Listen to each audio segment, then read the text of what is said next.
Halo mahasiswa-mahasiswi Universitas Terbuka, salam jumpa dalam sesi 6 tutorial online komunikasi inovasi.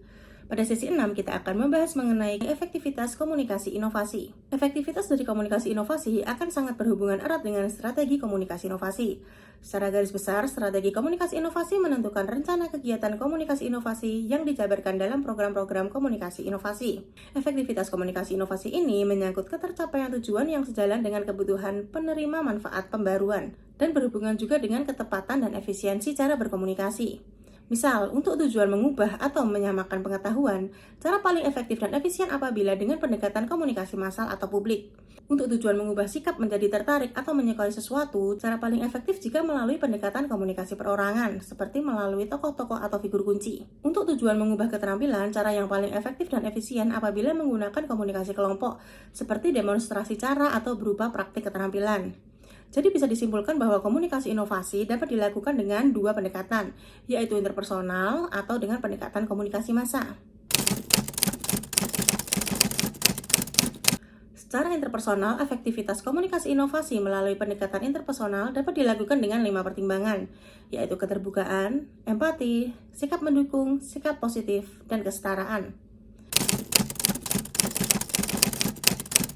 Dalam komunikasi inovasi melalui media massa, pengemasan pesan dengan menggunakan multimedia dalam media massa, seperti tulisan atau foto, akan mempermudah dalam memahami substansi pesan. Efek atau dampak komunikasi inovasi melalui media massa dimaksudkan untuk menumbuhkan kesadaran atau kognitif atas keberadaan inovasi, dan pada titik tertentu akan mendorong terjadinya aspek perubahan sikap atau afektif dan behavioral dalam diri khalayak. Efek kognitif, yaitu tentang bagaimana media massa dapat membantu khalayak dalam mempelajari informasi yang bermanfaat dan mengembangkan keterampilan kognitifnya. Media massa tidak memberikan efek kognitif semata, namun ia memberikan manfaat yang dikehendaki masyarakat. Efek ini kadarnya lebih tinggi daripada efek kognitif. Tujuan dari komunikasi massa bukan sekedar memberitahu khalayak tentang sesuatu, tetapi lebih dari itu. Khalayak diharapkan dapat turut merasakan perasaan iba, terharu, sedih, gembira, marah, dan lain sebagainya. Beberapa faktor mempengaruhi intensitas emosional pesan media massa, termasuk sifat pesan, kondisi kognitif individu, latar dan konteks paparan, dan perbedaan individu dalam pemrosesan emosional. Faktor-faktor ini berinteraksi untuk membentuk bagaimana orang mengalami dan menanggapi pesan media.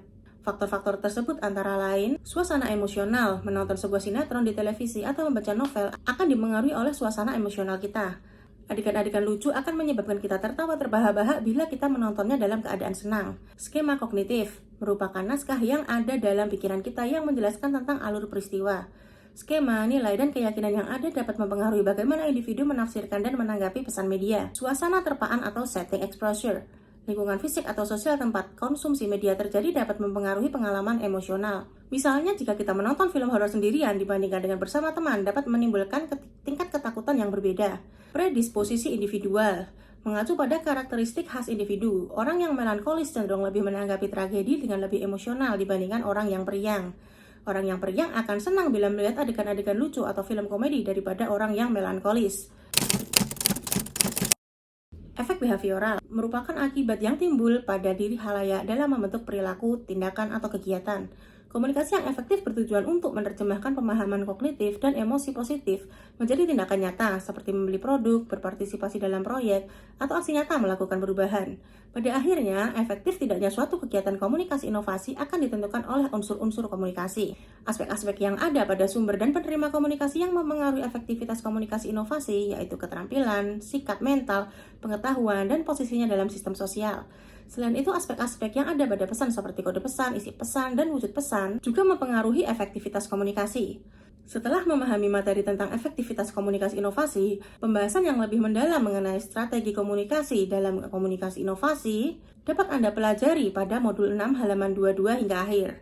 Demikian pembahasan pada sesi 6, semoga materi hari ini memberikan manfaat untuk kita semua. Sampai jumpa lagi pada sesi selanjutnya.